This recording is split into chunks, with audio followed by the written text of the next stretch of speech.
start, I serve you as state missionary. I serve all of the associations in the state and assisting them through transition times and assisting them in securing new associational missionaries. And you know, Parker said it well. We work like horses at the state board. Actually, 20 years ago, when Dr. Lance came to the state board, we had over 120 missionaries, and we have it's about 63 right now.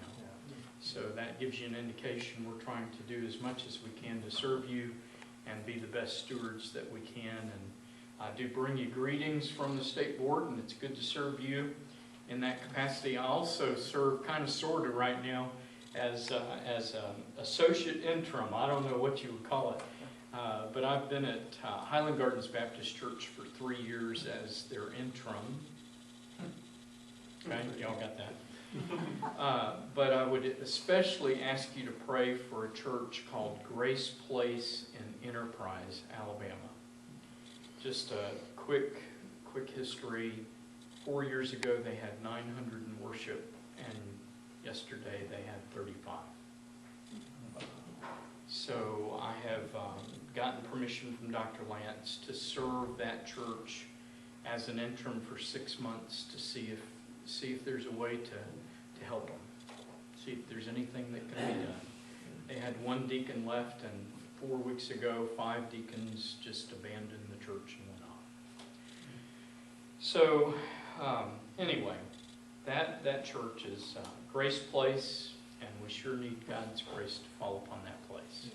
Where is that? I'm sorry. Where is that church located? Enterprise, on the north part of the city, up by the landing field, helicopter field, whatever it is, on the north side of town. So, Grace Place. It is good to be with you. One of the things that I had the privilege of meeting with wasn't the search team, it was the admin team. Is that what it was, Brother Perry? Sort of converted to the same, yeah. All right. Yeah, that's right. But I had the opportunity to meet with them about a month ago, and I apologize for being late. My phone told me I was supposed to be at Southside, but it was lying to me because I'm supposed to be at Southside this evening. And so I called Randy Makinson. He said, no, it's at the association office, so I was over there. And I looked at it, you know, being whatever time it was, I was a minute late there, and so Brother Perry was calling me in the meantime, so I made it from there to here. But I hate being in the wrong place at the wrong time, but you know, if you ever walk the campus of Southside Baptist Church, let me encourage you to do that. It's just a beautiful campus, and the sun was shining, and I just was enjoying myself, so y'all just forgive me for that.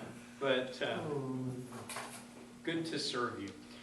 What I would like to do is just to get a sense of where are you, and what do you have given this team responsibilities to search for a new associational missionary. That's their task. That's what they've been given. And I challenge them to step outside of the box because of your finances. I just wanted you to see the reality of where you are financially and recognize that across the state, some associations are making transitions.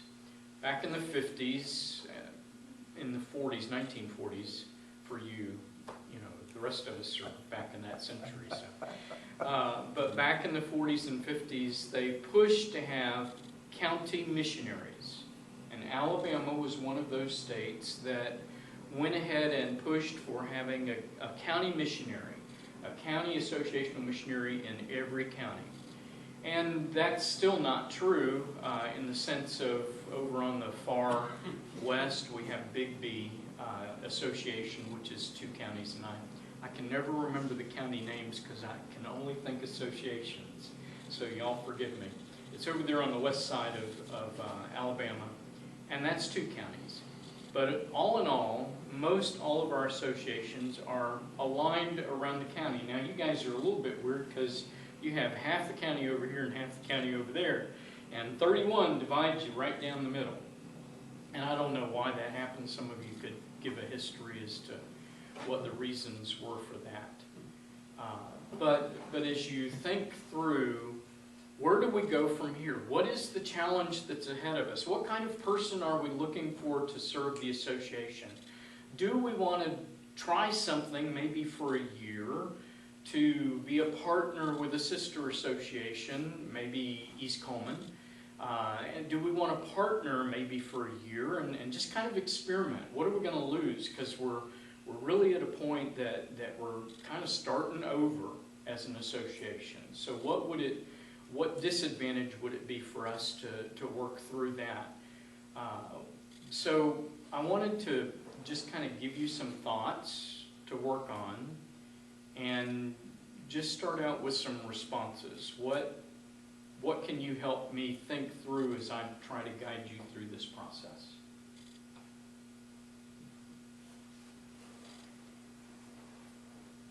Crickets. Is this the first meeting where pastors have been given basically the opportunity to express what they think? I believe it is. Okay. I believe it is, and that's one of the things that I asked this team to do, is allow me that opportunity to come in and just kind of do some roundtables, get some ideas. We're not kind of round, but you know, Right. to kind of get a handle on what do y'all think out there?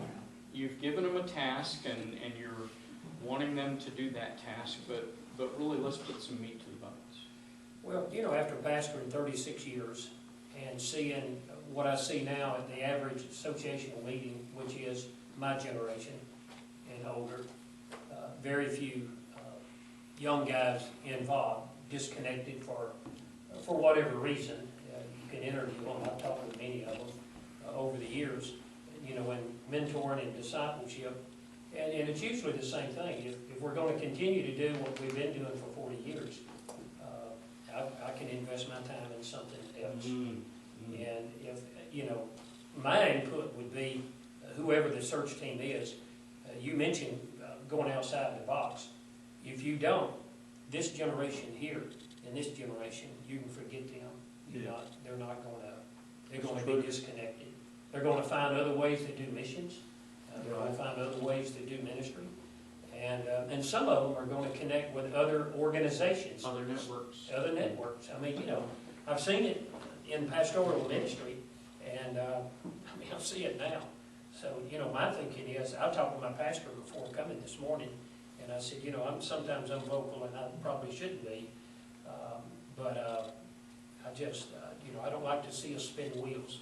If, you know, if we're going to do something, we need to, you know, come to grips with what are we looking for? What is the criteria of who we're going to bring in? And I've often wondered, being most of my ministry is in Jefferson County. We have one association, well, not just one, but in our area, one association. I come up here, we've got two, divided by 31 highway, and so immediately being a church leader, I wanted to find out, why in the world would we have two? One on this side, east, and one on the west side. And I didn't learn everything, but I learned a little bit about it. And I even talked before leaving, I wonder what the likelihood would be one day, because in East Coleman, where I was 10 years, great majority of churches were not involved. And sort of like the same situation here, just to be honest with you. You know, what would it be like if the two came together and whatever divided you, you know, 50 years ago, put it behind you and try to see the bigger picture of kingdom building. But I don't know if that's the answer or not, but I know this much. I really think there ought to be a clear agenda as to who we're going to look like. This is the direction we're going to go. And if I were going to even consider a DOM, I would want a very clear plan on what you know, what do you think? I mean, you look at Coleman County, and I griped about it in East Coleman, I would here too, but you got Hispanics everywhere. Everywhere. I mean, everywhere. And I was right on the verge. We sent a kid off to language school, spent 2 years, came back very fluent, and he felt like he needed to go off to Bible college, which he did. And for him, the great majority of kids young people come back, you know, very good. For him, it was really a setback. So it never went through. But we were looking at, I told Randy, I said, listen, I'm tired of, you know, us trying to just put $500 in the budget for Hispanics, and we're going to start a Hispanic church. Well, that fell through, then, you know, I think I was 63 at the time, and I thought, you know, I know I'm leaving in 65, so you can't launch a church start in 2 years. Not a Hispanic. Yeah, not a Hispanic. And so I never took it any further, but gosh, we have got so many opportunities in the Coleman area for ministry, Hispanic ministry, but other ministries as well. But that's one that's lacking tremendously. They have a Hispanic church in Eva that was very successful for a while, then it just, you know, it just folded. And I don't, to my knowledge, they were not connected with our convention, and that may have been part of it. They just really didn't have any help. I don't know, but again, I see it, and you know, here we are sitting in the heart of it. Apartments we could almost hit with a rock from here, and we're not, you know, we're not doing it. I'm not trying to be condemnatory. I'm just saying, you know, if we're going to do something different, we ought to have a clear agenda of what it's going to be and who we're going to bring in. And you know, I don't think it's a matter of how old or young the person is, as much as, you know, what do they want to do. Yes. You know, and help us do as a family of churches. That's good, Brother Stanley. As you think about Jefferson County, they did have 5 associations that covered the Jefferson County area, but Bessemer and Birmingham Combined. literally, watch my words, listen to my words, y'all. More than 2 years, actually it was 6 years ago, I began working with the associational missionaries, and then 2 years ago, Barry Cosper and Chris Crane began discussing merge. And I sat down with both those men and I said, please don't talk merge. Do not use that word. Do not discuss merging. What you guys need to be talking about is how can we partner together? How can we be better stewards of what God has given us to work with over the next year or 2 until we discover whether that's really what God desires for this association. And so they partnered for a year. And before the end of the year, Barry worked through his team and moved his offices to the Birmingham office. And in the process, Birmingham became Birmingham Metro Baptist Association rather than just Birmingham Baptist Association, which gave them a wider umbrella of opportunity to pull in some of the other associations if that was their desire. And so now, as of the first of the year, they are actually it was October of last year, they became one association, Birmingham Metro Baptist Association. Barry stayed on staff, and Barry serves primarily the Bessemer area until he retires, which is going to be another year or 2. And so that has been the balance of how they've made that transition, but they were also able to bring on other staff from the resources that came together because they no longer needed ministry assistant in Bessemer. They no longer needed a facility in Bessemer, so they took those savings and put it into manpower, into being able to provide a fully funded church revitalization specialist who worked with those churches that needed to be encouraged and challenged and to begin thinking of other kinds of church planting as well. So that's what Birmingham and Bessemer did in their partnership changes. I'm working with a couple of associations out of, it was Selma Baptist Association, now it's West Central Baptist Association, and Cahaba are looking to, they've partnered for over a year with the same associational missionary, and now they're going to be one association in October. They're voting to do that, and everything is working toward that happening. So those are some ways that we're seeing better stewardship on the county and throughout the state, different ways that we're seeing those kinds of things happen. Again, don't talk merge because that sounds like, you know, the association's going to disappear. That's not the intent. The intent is that you become better stewards of what it is that God wants you to do, whether it be through missions or whether it be through disaster relief, whether it be through your WMU organization. Those different kinds of teams begin working together and can be better stewards of the resources that are there. So that's a part of what I would challenge you to do. I do have a questionnaire that I'd like you to have before I leave today, but I need to have some kind of a time schedule. What is our time schedule here? It's really open. I mean, Well, you guys have me till 10 o'clock tonight, so, you know, whatever you want to do. I just need to be in my bed by 10 o'clock, because the pumpkin will get wheels on it or something by then. We always eat lunch. Oh, that's a good idea. I like lunch. So, very good. More questions. Stanley had an excellent point, and I appreciate you on that. Let me ask the question that we were throwing around last week at our pastor's meeting. And somebody may have found out since then, but the group of guys that were gathered last week, we don't know who the search team is. Like, am I wrong, guys, when we were talking about it last week? Like, is it the personnel team? Is it the leadership? We were talking about last week, nobody really knew, so we didn't really know how to begin. Like, what are we? Personnel, budget, and trustees, and then Brother Larry came off trustees, but he's vice moderator, Larry Duke, so he's. So that group together makes up the search team. and that was And decided, was that decided at the last meeting? That was approved when Brother Mike, that's been months and months ago. Okay, so that's a pretty large group. What are you looking at, maybe 7 or 8 people, I guess? Yeah. Well, I think there's 10 combined, but there's usually 7 or 8 at the meeting. You have any young people on the meeting? On the committee, I'm the youth. he's you. He's on it.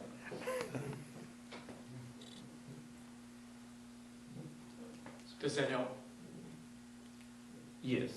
We were just, I think we were just kind of talking in ignorance last week. I know, you know. I think it came out of the Constitution and bylaws of the association to determine that, but I don't recall. Every association has different approaches. Some, I was with Friendship, because Brother,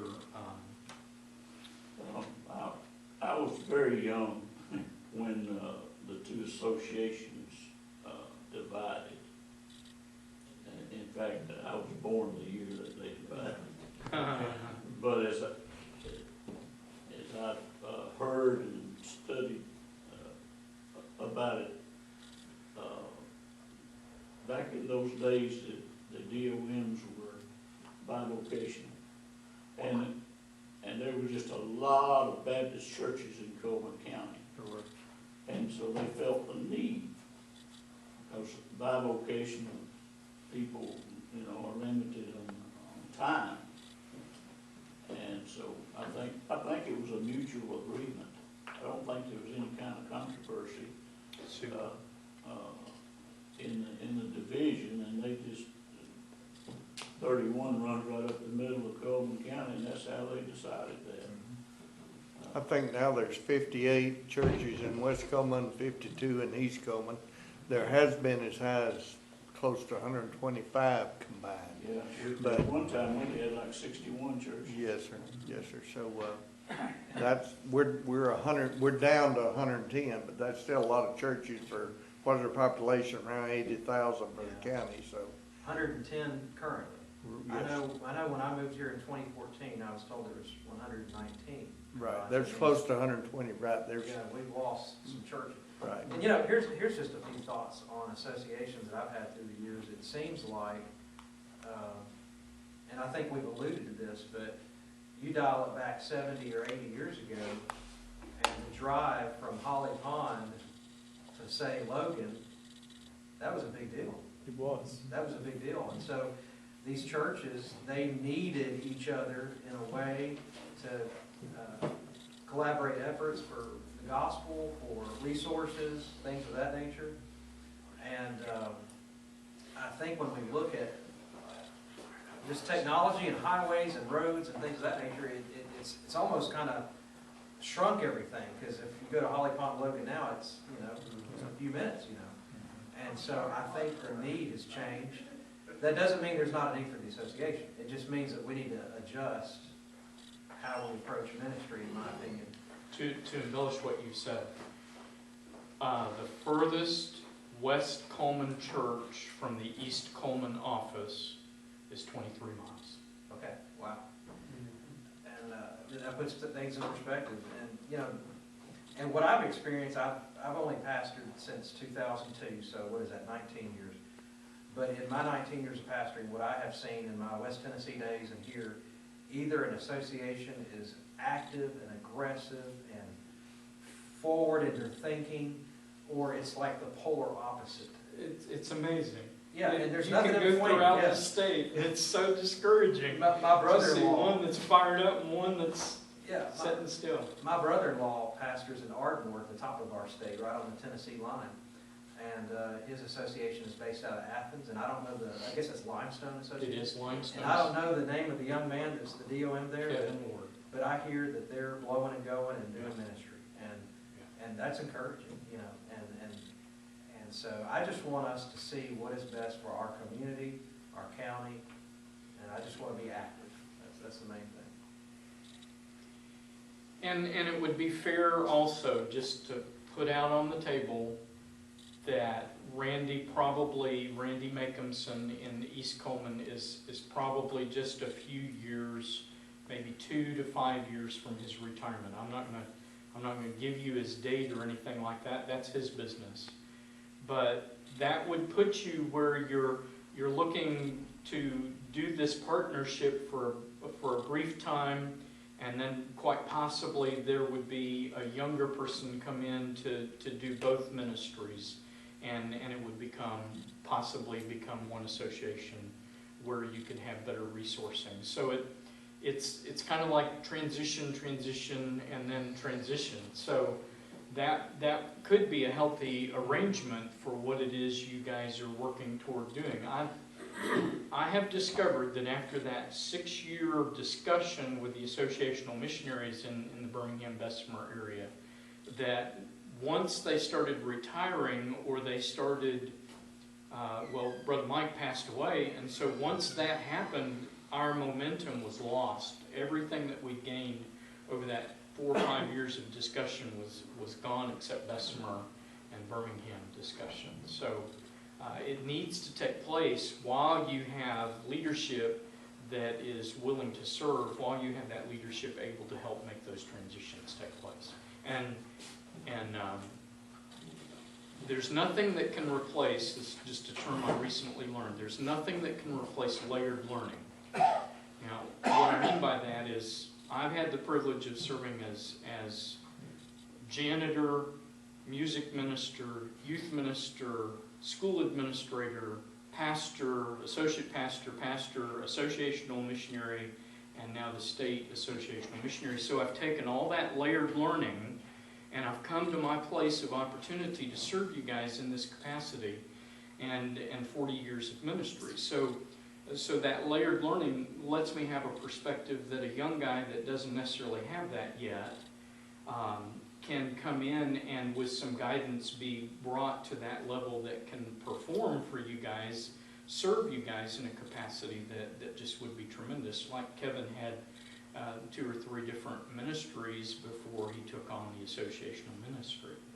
And you know, it was just a great move for Kevin and his family. But that can happen here. We don't know what the Lord can do here, but it really is up to y'all. I'm just a guide. I'm not here to tell you what to do. I just want to help walk you through it. If there were going to be a partnership, there'd probably be no better year to do it than now. Right after COVID, still going through COVID. Both associations are coming off, obviously, the COVID thing, Sure. and it has impacted finances, just it by itself, along with whatever else has gone on. So it's, I've thought that too, brother, that, you know, if you're gonna do it, it's bad where we are in a lot of respects, but it may have had to get us here to where we would think hard outside the box that y'all talked about. My hope and my ambition is that we have a new culture, we have a new approach to how we do associational missions. I firmly believe it needs to be mission-minded and evangelistic-minded, and we have not been that long time that I know of. And I've been here a long time. And that's sad. We just, like you've said, oftentimes gone through the motions, we've done a few things. We had a Hispanic church for quite a while, and it fizzled out, but those are my thought is we gotta make it something Jason can use, and Brad, and younger guys, Parker. I think about him. I got kids that go to Jason's church. It needs to be something that they'd want to be involved in, and right now it's not. I know with Birmingham Police, and I was very close to that, we knew Mike very well, and, to that, keeping up with the changes and stuff. And I just think for Birmingham, it was one of the best things that ever happened. I knew John Killian, who was at Bessemer for, a good while. John and I are great friends, and it worked great for them. I'm not saying it would for us, but it worked great for them. It did. Turn it on the blank side for a second.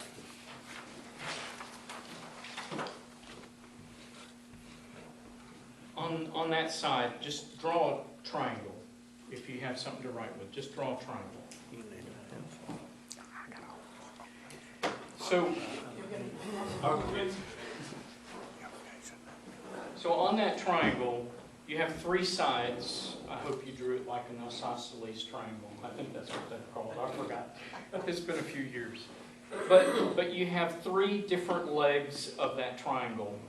And so we've talked about what are those areas of work that an associational missionary ought to be involved in. Well, he ought to be involved in shepherding the pastors and the staff.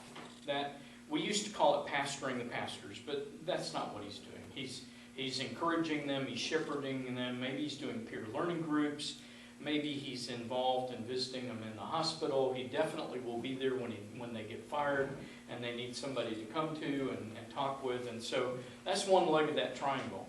Another one that I think you were alluding to is what are the mission activities of the association? What are the ministries that the association is doing to assist the churches in doing their work? It's not the work of the association. It is the association assisting the churches. And so are they helping network churches together for mission trips? Are they helping network ministries for disaster relief? Are they resourcing the churches so that they can do their work better? Because there are some ministries out there that the association does that the association has no business doing, just flat out. It's the church's work, and we need to stay out of it as an association. And so those are two legs. The final leg is the administrator of the committees and the teams of the association itself. So those are the three primary areas. There's a great book that's just come out in the last year called The Associational something. I lost the title of it all of a sudden. But anyway, it's Associational Ministries, and it's put out by the SBCAL, Southern Baptist Conference of Associational Leaders. And it provides 17 proficiencies, 17 things that the associational missionary ought to be good at, or he ought to be developing his skill set at so that he can improve his serve. I think it's titled The Associational Missionary. That's, not a challenging title. But anyway, that's its title. It's a good book to read. You can get it on Kindle. I have copies at the office. If you come by my office, I'll be happy to drop one off to you. But I give those to every guy that comes to serve an association. I meet with them personally. I talk with them. I sit down for a couple of hours with them and help them to kind of go through that process of understanding what's your job, and how do you do that work, and how different it is to be an associational missionary than it is to be a pastor, because it's so different. And you can bring testimony to that from your father's experience. So I just wanted you to have that picture. Get that, us guys, we're visual. Get that picture in your mind, and then that's where we need to go from there. What kind of person do we need to have to meet those qualifications? We need to get that book. Yeah, it's a good book. It is on Kindle, and it's just called The Associational Missionary by SBCAL. Ray Gentry is the editor, and so it's easy to access online. You know, we're already doing some things together. Yes. East Coleman and West Coleman. Our disaster relief team work together Awesome. very well. And a number of years ago, we felt a burden to reach the Hispanic people in the county. And we had somebody from the state, I don't remember the name, to come up and talk to us about it. And then we did a survey to see exactly where the Hispanic people live. Do you recall how many years ago that was? Brother Jack Collins was DOM at the time. It was more than 10 years. Yeah. Oh, yeah. Yeah, okay. More than 10 years. And so, we did the survey. And a lot of us were thinking that a lot of them lived in the government houses, and there were some, but not near as many as there were up in the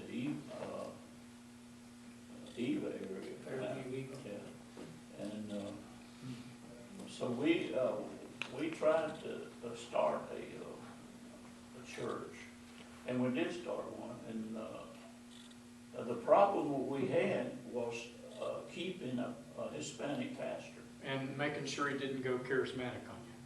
Yeah. That is a real tendency for Hispanic. I mean, they were up for top dollar, but if somebody offered more money, they were gone. Yeah, And we were limited in how much we could offer. yeah. And, And since then, the state board has moved to where we have a fully funded Hispanic Right. missionary that works with you. And I have 3 Spanish-speaking people in my office that work with us in those capacities. Good. Our church planter guy speaks Spanish and Arabic and also English. He works on that. Our Hispanic guy is from Venezuela, and his father is a church planter pastor in North End, DeKalb, Rainsville. Not Rainsville, but the town, Fort Payne. So, you know, those are good connections that we did not have 15 years ago, 10 years ago. And I think that we can resource with good assessment. We're working on developing a training center. We do have an institute. It's in Birmingham, but we're working on a training center out at Dawson Memorial using their resources to really have good, solid guys that are Southern Baptist in our churches. But it's a process, and it's been a slow process for us, but I think we're ready to start making some changes for you. Logan Baptist Church, shared facilities. Absolutely. This is years ago with the Hispanic congregation. And, what we found that it was easier to get them there on Saturday, Yeah. because Sunday for them was a family day, and they get together and have a big meal and everything with their families. And so, for a while, we were all meeting the same day on Sunday, and the Hispanic church was meeting in the old auditorium, and Yeah. the rest. And with a reduction of 9 churches, it sounded like you said, somewhere between 8 to 9 churches, that means there are probably some vacant buildings or some churches that are ready to be used for Hispanic work. The church that I've been interim at, that Parker's dad is at, we share our facility with a mixed-deck church. And we were sharing it with a Hispanic church, but they were given their own. So they moved out on us. But we rejoice with them. So we need to be doing that. We need to be better stewards of our buildings in that way as well. Any of you guys, anyone else? We have lost, and I'm not pastoring any longer, but we have lost a lot of contact, the ability to really minister in an effective way to the smaller churches. And so those smaller churches, a lot of them are no longer participating in the associations. I mean, they just dropped out of the association. And I think part of that is what we talked about with the bivocational guys. Yeah. And our meetings, like this evening, we're doing an evening meeting to accommodate the bivocational guys tonight, and hopefully they'll be able to be a part of that. But in the same way that the associational missionaries used to be bivocational, now more than 60% of our pastors are bivocational. And so we need to be sensitive in every way that we possibly can to do that. And it's only, I'm going to throw this out, and you guys can throw me out with it. It's going to happen more than less that our pastors be bivocational the farther we get into ministry and the farther we get into reaching this culture. And it's hard to call young people out to be pastors without assisting them and understand their calling can be bivocational. I like to use the term co-vocational. Here's the difference. Bivocational means that somebody's going to come in, they're going to pastor that church, and they're going to intend to grow the church to where they are fully funded as pastor there. That's my definition of bivocational. Co-vocational means that he's going to be a lawyer, or he's going to be an accountant, or he's going to have some other vocation, but he's also going to pastor his church. And so that's the difference between co-vocational and bivocational. That doesn't mean the co-vocational guy doesn't want to grow the church. Don't hear me say that. But that means that the co-vocational guy is willing to share responsibilities in the ministry of that church with other co-vocational ministers on staff. So that's a different way of thinking. But guys, for the church to get where it needs to go, I'm afraid that that's part of what we're going to have to be thinking in the future. It's interesting you're saying that. I met with a guy, he was 45 years old last week. I didn't meet with him, we just were in a meeting together, and a very good preacher. He got voted out a couple of years ago. He's got a good church now, a growing church. He's bivocational, it's a term he used. He said, I'll never go back to full-time ministry. So he's co-vocational. He's co-vocational. He said, you know, the church is growing, they like what the way it is. Don't mess up a good thing. He said, there's no way in the world. He said, I've got insurance, I've got another source of, income that's more secure. I've got children. He said, I'll never go back to full-time ministry. And there's a lot of other guys feel, the same way of having that security, if you want to call it that, of having a job. And it's a generational thing. In my day, when I graduated from Bible college with bivocational, the goal was to be a full-time pastor. Right. You work toward that. You tried to grow the church toward that. But all that has changed. Well, and let me share another term while we're talking about terms, bivocational, co-vocational. Let's talk about fully funded and partially funded. Quit using the term part-time. A co-vocational pastor is not part-time at either thing. If he's doing his ministry, he's burning the candle at both ends, and then he's got the family in the middle, and hopefully it's holding together. And we have got to minister to those guys and care for those guys, because the last thing that our Lord wants is for a family to be destroyed because of ministry. That's the last thing. And I've been there, and it's happened to me personally, and so I don't want to see that happen for our guys as well. But let's keep that discussion fully funded and partially funded, not part-time and full-time. So how would you define Paul? Bivocational or co-vocational? Because I'm just wondering, he wrote half the New Testament. He did. Whatever he was doing. Well, I wasn't alive when I'm Paul just was teasing. there, but he did make tents, so I'm That's thinking right. about that.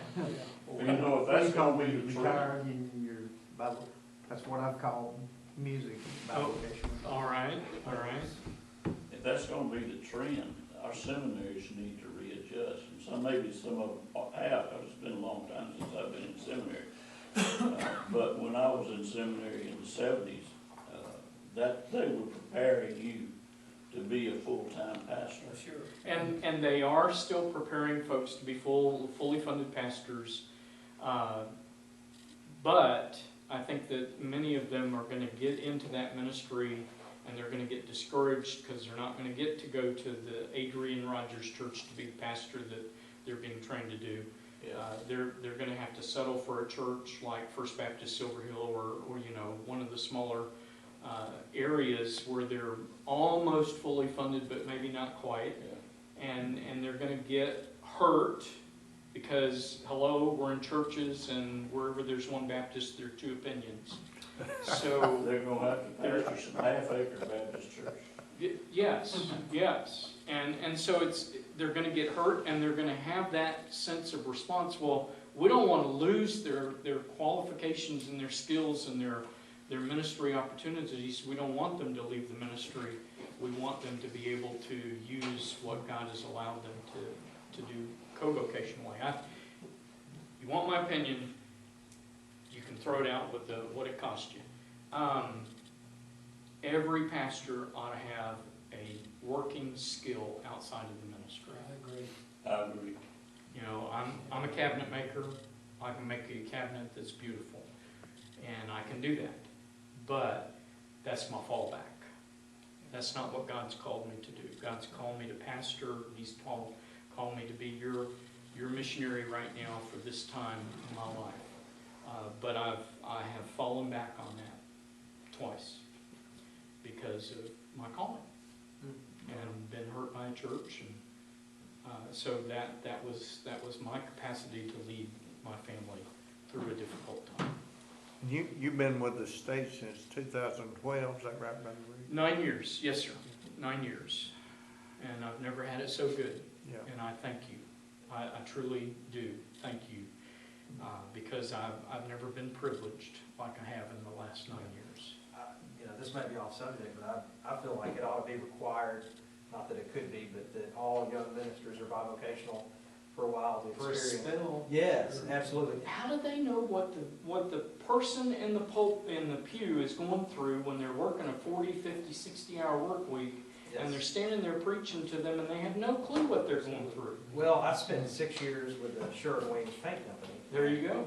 Was assistant manager, had the opportunity to be a manager, and if you want to talk about rough and gruff individuals, painters are rough. Painters, they're the highest rungs of all. And when I look back on my ministry, the first couple of years I pastored, they were bivocational, and I was running that paint store, and quite frankly, those were some of the sweetest memories I had. Absolutely. Yeah. So, Absolutely.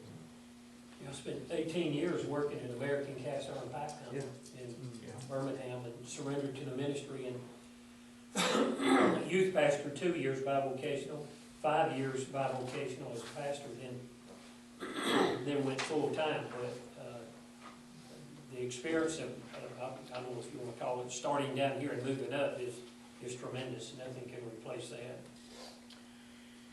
One of the things that I recommended to the team is that we maybe at some point in time do a SWOT analysis. It's a real simple tool.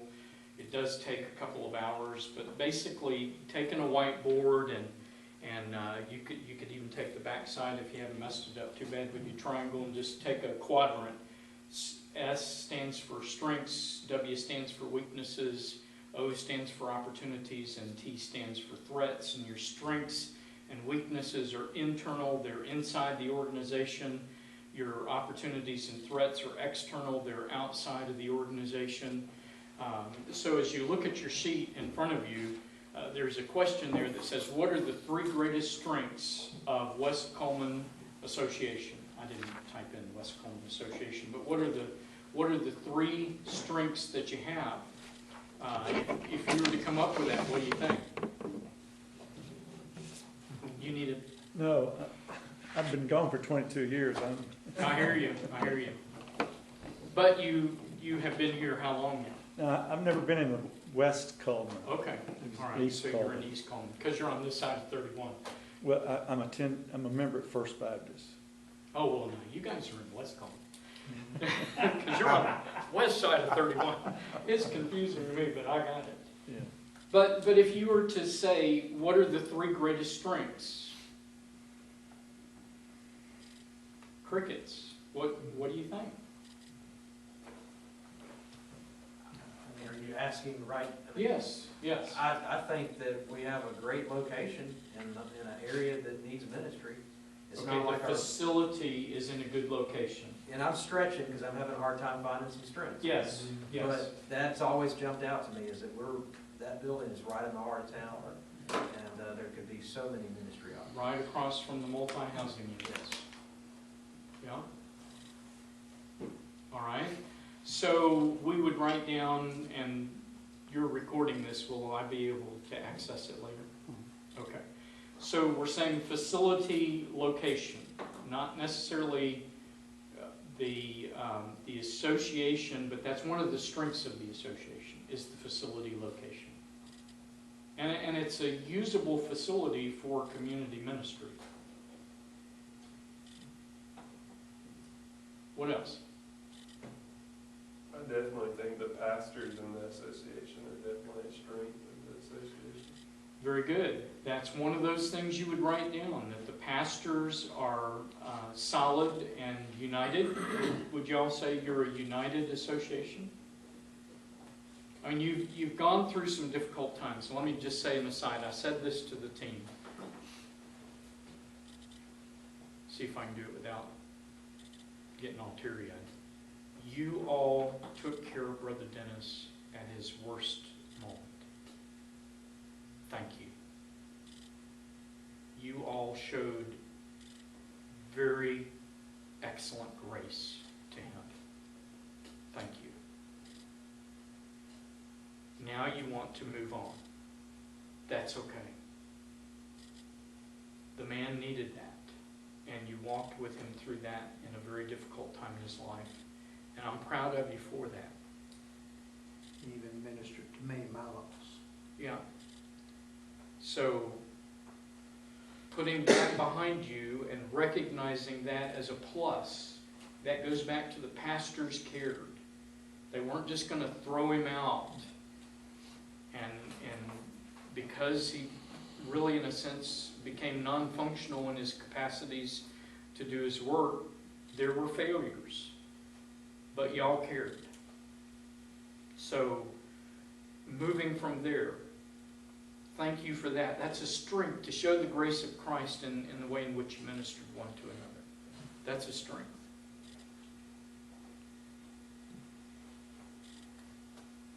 What else? So what are the three greatest weaknesses of the association? That's another line there that is on your sheet. Or the three worst weaknesses, whichever way you want to put it. There seems to be no vision to me for outreach or anything. Okay? A lack of vision. But you would go more specific and say a lack of vision on outreach. Would it not be said that there is a lack of vision for teamwork, for ministry in the association, not just outreach? That's one of the ministries, but I'm just trying to give you some thoughts. I would view vision as covering every bit of that. Okay, all right. Vision, for me, vision is the engine that drives the train. Without a vision, people perish. Oh, I've heard that someplace. Proverbs 19:10? Yeah. Something like that. I mean, it's, you know, and I'm with Stanley. It's got to, you know, how am I gonna say this? I'm a new kid back on the block, but you gotta have a passion for lostness. Oof. If you don't have a passion for lostness, and I'm with Stanley on this Hispanic thing, regardless whoever they are, there's got to be the association, as with the churches and with the pastors. Lostness has got to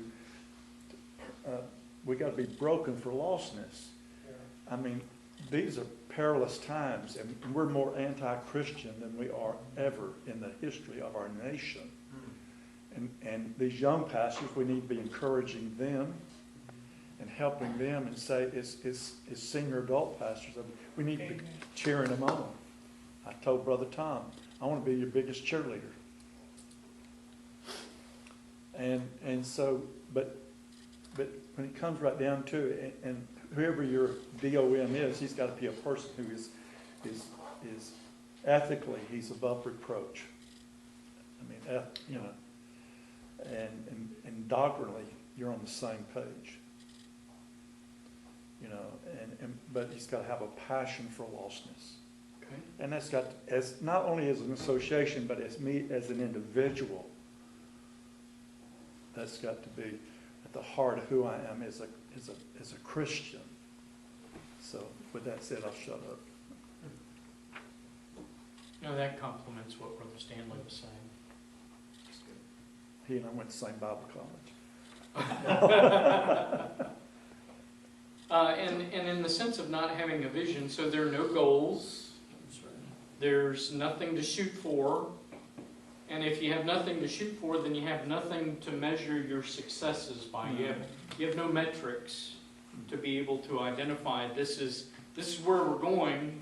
We don't know how to get to where we don't know where we're going, so we're not going anywhere in that process. And so we need some vision.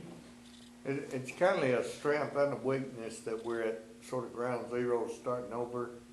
It's bad to be here, but I envision personally, it's forced us to have to look at these things, and we need to. We've been needing to, and it's just like, okay, you can. And I've had a lot of pastors tell me, "Hey, we hurry up and get somebody. We want everything just be like it was." Well, I don't want that. I don't think we want that. Yeah. No, you don't. And so, but I've had a difficulty in describing that. Some of the pastors like, are you sure that's where you want us to go? And that's why I appreciate you so much even more, Brother Rick, coming up. You've seen it all in Alabama. Give us a direction, help us, because we're struggling. We're struggling. But we want to get it right, and we need to get it right. And the association, our churches, our pastors, our membership deserves that we try as hard as we can to get it right. The whole 9 years I've served you guys in my state missionary position, you've struggled. And you struggled right after the first time Brother Jack retired. Yeah. And He was that's, a great DOM. yeah. A great man, great Christian man, but he was a pastor's pastor, and he was just a great guy. And when he retired that first time, y'all had that opportunity to go to the next level, and that did not happen. And so he came back on when you suffered for a spell. I don't know how many years he was not serving you guys. He came back on, but he didn't get his legs back under him. And y'all struggled during that time to move forward. And here you are, after Brother Dennis, you're looking at, okay, what do we do now? Well, now is the opportunity to make that major change that you need to make. Whatever it is God's leading you to do. It's not what Bessemer and Birmingham did, it's what God's leading you to do now. Because y'all are different.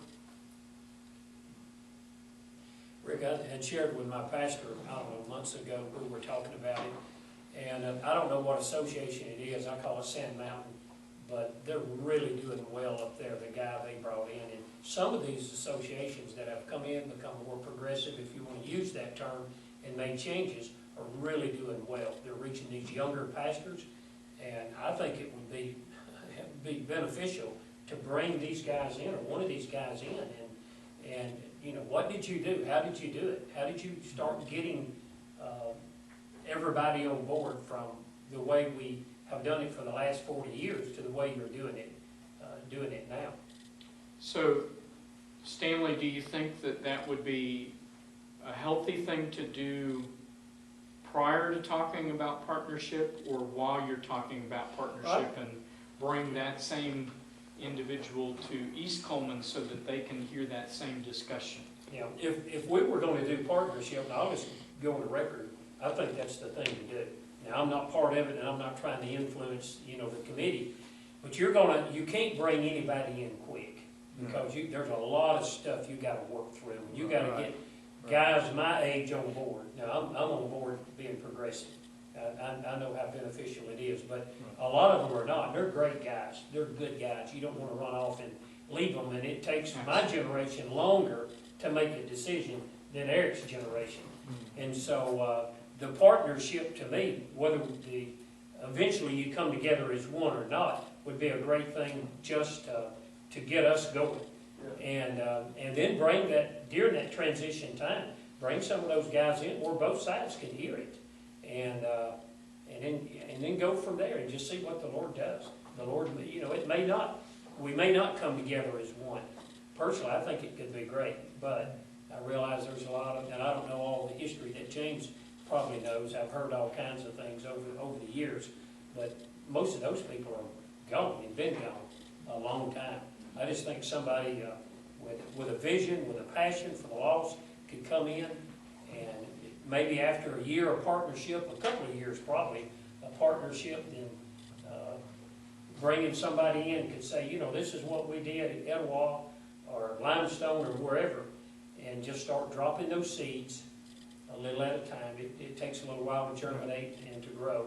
Then I think you can begin to see, make some of those harder decisions a lot easier, and have people on board and not lose a lot of people. I think one of my concerns, and this is not about West Coleman or East Coleman as much as the SBC in general, but guys my age, I'm 44, Heath, you're right there somewhere, Jason's in that group, and people younger like Parker over here, anybody below 50, I'll put it that way, there's just a loss of interest in SBC life. There is. There really is, whether we want to admit it or not. My father's generation, they love the business meetings. My generation, we hate the business meeting. And you go to the convention and it's a big business meeting half the time, and then you're like, oh, here we go again.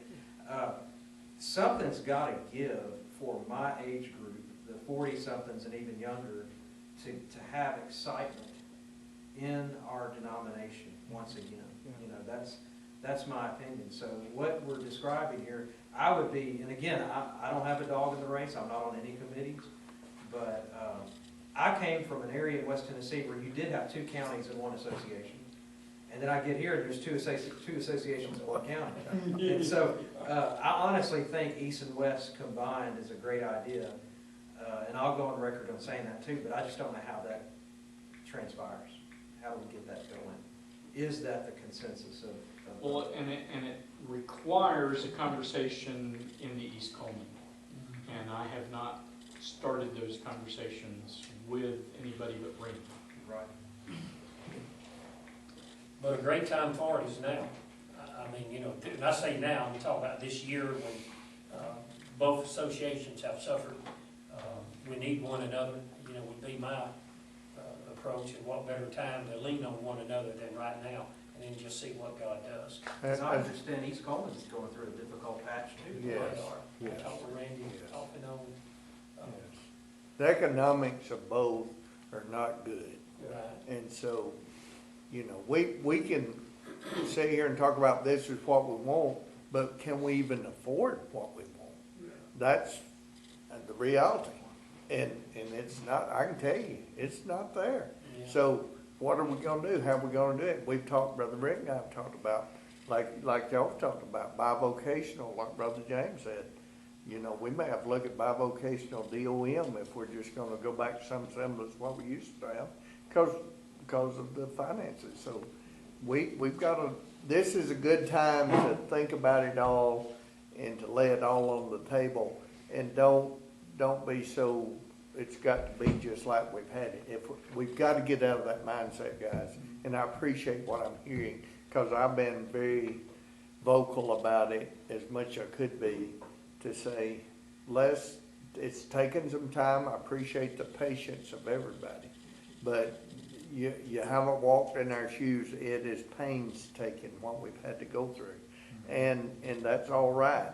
But we don't want that to be for naught. We want the right thing to happen for what God wants us to become, because I'm thinking about Eric and Jason and Brad and the younger guys. I'm not gonna be, I've been there as long as Barker's been born, and I'm not gonna be here a long time for that.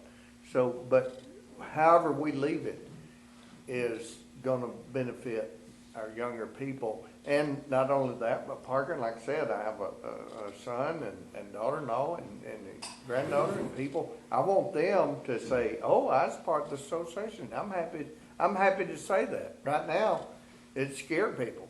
And as far as involvement, we had 17 churches represented at the last formal executive meeting. Out of 50. Out of 58. So, and everybody's notified in advance, you know, promoted, but that's where we are. But for a long time, I'm going back to Brother Jack's administration. We didn't have a lot of young guys active, and there was a lot of churches that out there that had Missionary Baptist Church on their name, on their sign, that had minimal participation, minimal support, financial. Yeah. And, you know, it was like a bunch of gray heads that were in charge of the association. I was one of them, you know. I served 3 terms as a moderator, you know, and I think one of those terms because nobody else wanted it. I didn't really. What association? This one. Oh, okay. And, Were you not in Blunt as well? no, never been to Blount County. Oh, okay. I've never been active. in Blount. Someone in this group was in I Blount. was in Friendship. At Friendship. But, one of the things about that, well, Brother Jack and Brother Dennis has tried to do is to bring in, younger guys in places of leadership.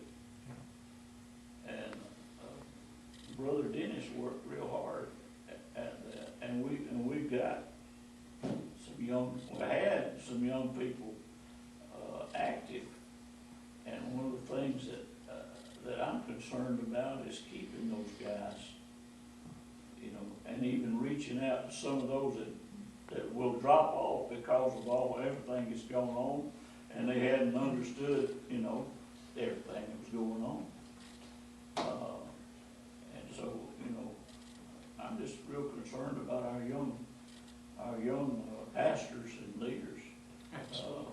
just kind of dropping off the scene because they don't understand. Or they don't sense that they'll be heard, and which is the reason that we're trying to open up the table for discussion. Guys, it's noon, and I don't know what you'd like to do. I know Brother Perry's got to go to court. Hope they let him out when they're done. I'll try to be back in time for our meeting. I say we do some lunch and just kind of call it a day here. I know normally we just meet about this length of time, maybe a little bit shorter than this, and then we have lunch. So if y'all are cool with going to get some lunch somewhere, let's do it. And the tradition around here is